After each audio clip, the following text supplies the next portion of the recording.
আজকে স্বরূপের মার বাড়িতে এই নামটা বললে যে ইষ্টময় যে ছেলে তার মা আর ছেলে সব দুজনের নামই চলে আসলো। স্বরূপের মার বাড়িতে মাতৃ সম্মেলন, আর আজকের উদ্দেশ্য শ্রাবণ পরিক্রমা তো আছেই, আর দোলাদির জন্মদিন, তাই দয়ালের শ্রী চরণ তলে তার ইষ্টময় সুদীর্ঘ সুন্দর সুস্বাস্থ্য আরও তর হয়ে উঠুক, তার জীবন প্রার্থনা জানি, মঙ্গলময় জীবন প্রার্থনা জানি পরম দয়ালের শ্রীচরণে সপরিবারে আরও তর হয়ে উঠুক। আজকে ঠাকুরের একটা ছোট্ট কথা বলছি। ঠাকুর বলছেন যে বুড়ো বয়সে শান্তি পেতে চাস, বঙ্গভাবটা ঢুকিয়ে দে।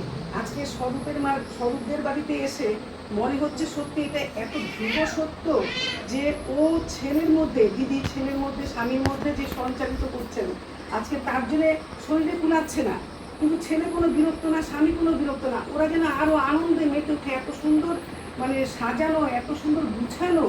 তাই আমরা যারা যারা আসি না প্রত্যেক দিন, আমরা যেন শিখতে আসি। আজকে দেখে গেলাম যে ছেলে কীভাবে মানুষ করতে হয়, একটা সুসন্তানের অধিকারী। আমাকে যখন আলোচনা শুরু করি তখন মণিভূষণ মেসমশাই ছিলেন, গীতাদি জানবে, মণিভূষণ রায় বলছে তুমি যতই কথা বলো কিন্তু তোমার কি পরিচয়? গাছ তোমার পরিচয় কি? ফলে পরিচয়। আজকে স্বরূপের মা যদি বলে আমি কিছু জানি না, আমরা স্বীকার করবো না, কারণ এত সুন্দর একটা সারপ্রাইজ, এত সুন্দর একটা সুসন্তান ঠাকুরকে উপহার দেওয়া, সংসারকে উপহার দেওয়া আর সমাজকে উপহার দেওয়া। আজকে আমরা বদল চাইছি, সত্যি সত্যি বদল হচ্ছে। এই দল আসছে ওই একই, ওই দল আসছে তাও একই। তাহলে প্রত্যেকটা গুণগুলো, প্রত্যেকটা ইউনিট, মানে আমাদের সন্তানগুলো, পরবর্তী জেনারেশনগুলোকে যদি আমরা এগিয়ে নিতে চাই, ঠাকুরের সংস্পর্শে আসতেই হবে।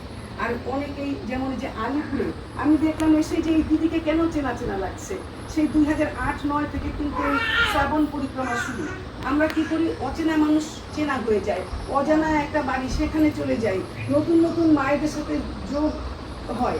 এইভাবে আস্তে আস্তে কি করি, আমাদের সাথে আমাদের যে নেটওয়ার্ক, আমাদের যে একটা পরিচিতি সেটা বেড়ে যায়। আর এই যে ঠাকুরকে গ্রহণ করা, আমরা আজকে ইষ্টপ্রসঙ্গ করছি, গান করছি, উদ্দেশ্যটা কি? উদ্দেশ্যটা হচ্ছে ঠাকুরের দিকে ঝোঁকটা যেতে পারে। আজকে বড় মার জীবন সম্বন্ধে বলছি কেন, এমন হয়েছে সেই সীতা সাবিত্রীর দেশ ভারতবর্ষ, আমরা ভুলে গেছি কিন্তু কীভাবে ড্রেস পোশাক করতে হবে। আজকে বড় মা সামনে আছেন, তাই আমরা যা খুশি করতে পারছি না, একটু মাথায় আঁচল দেওয়ার চেষ্টা করছি, একটু কথায় শালীনতা আনার চেষ্টা করছি, হাবভাবে একটা ভদ্রতা আনার চেষ্টা করছি। যদি বড় মা সামনে না থাকতো কোন দিকে আমরা ভ্রষ্টাচার হয়ে যেতাম। আমরা মেয়েরা আরও তাড়াতাড়ি হয়, যে পাত্রে থাকে সেই পাত্রের আকার ধারণ করে। তাই আজকে আদর্শ হচ্ছেন আমাদের বড় মা। আর ঠাকুরের প্রতি ঝোঁকটা বাড়বে কীভাবে? ঘুম থেকে উঠে ইষ্টভীতি আমাদের কম্পালসারি। যতই শ্রাবণ পরিক্রমা করি, ইষ্টভীতি না করে শ্রাবণ পরিক্রমা করলে বড় মা আমার দিকে তাকাবে না। তাহলে ইষ্টভীতিটা কী করে? ঠাকুরের দিকে ঝোঁক করে। আজকে আমি আলোচনা করছি ভাবছি বিশাল একটা কাজ করছি, তা কিন্তু না। ওই ঠাকুর তখন সশরীরে, তখন বাগ্মী ছিলেন বক্তারা, সেই নদীর পাড়ে গিয়ে চিৎকার করে ট্রেনিং নেওয়া হতো, তারপরে আসরের চারিদিকে বসানো হতো তাদের সাপোর্ট করার জন্য। মানে একটা আলোচনা মানে একটা সভাকে আলোকিত করা, নানান রকম থাকতেন, নানান রকম লোকজন থাকতেন। তা সেই রকম প্রফুল্ল কুমার দাসদা যাচ্ছেন ইষ্টপ্রসঙ্গ করতে, অনেক দূরে, 2 ঘন্টার রাস্তা। ঠাকুরকে প্রণাম করতে আসলেন। ঠাকুরকে প্রণাম করতে আসলে ঠাকুর বলেন ভালো করে বলিস, তোমাকে এরকম বলেন। সেই দিন ঠাকুর কিচ্ছু বললেন।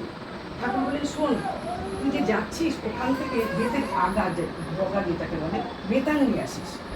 তখন চলে গেল প্রফুল্লরা প্রণাম করে। তখন দেবীদা বলছেন যে অবাক হয়ে গেছে, সবাইকে কিছু বললো না, কেন বললেন না ঠাকুর। তারপরে চলে যাওয়ার পরে ঠাকুর বললেন যে বলতো ওকে বেতাং আনতে বললাম কেন আমার জন্য? তখন দেবীদা বললেন বুঝতে পারলাম না। ঠাকুর বললেন ও তো বক্তৃতা দিতে যাচ্ছে, ও তো ইষ্ট প্রসঙ্গ করতে যাচ্ছে, আলোচনা করতে যাচ্ছে, ওকে বাঁচাতে পারবো না, তো ওকে রক্ষা করতে পারবো না।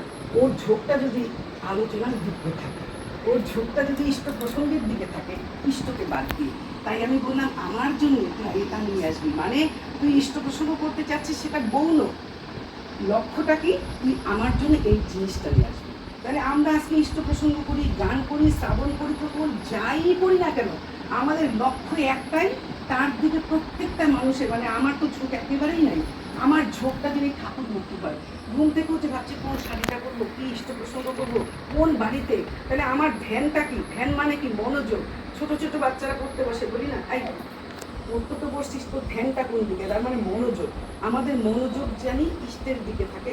আর এই যে ছোট্ট মা বললো যে বড় মার কথা, আমরা বড় মার কথা চিন্তন শ্রবণ কীর্তন করতেই থাকবো, যাতে আমাদের সেই গুণগুলি আস্তে আস্তে আমার ভিতরে প্রবেশ করে।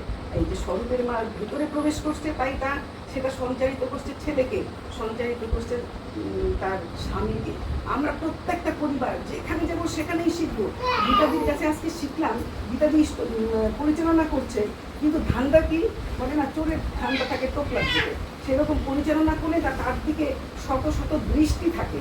তা পরিচালনা করছে দেখলাম, আর চোখে আরেকজনকে বলছেন তুমি এগিয়ে আসো, তার মানে সময়টাকে নষ্ট করা যাবে না। 1 ঘন্টা 10 মিনিট এটা ঠাকুরের সময়। ঠাকুরের সময় আমাকে এক বিদ্যুৎদাতা বলছিলেন, ঠাকুরের সময় এখানে পার্সোনাল কথা বলার সময় না, এখানে শুধু ঠাকুরের কথা বলবা, শুনবা এবং সেটা আচরণ করতে নিয়ে যাবে। যাই হোক, প্রত্যেকের মঙ্গল প্রার্থনা জানাই, পরম দয়ালের শ্রীচরণে। খুব ভালো লাগলো এখানে এসে, খুবই আনন্দিত, কারণ স্বরূপের মা আছে খুব আনন্দিত। সেই আনন্দটা সবার মধ্যে ছড়িয়ে দিয়েছে। পজিটিভ এনার্জি এই বাড়িতে, আমাদের প্রত্যেকটা বাড়িতে যেন পজিটিভ এনার্জিতে ভরপুর করে ঠাকুর। জয়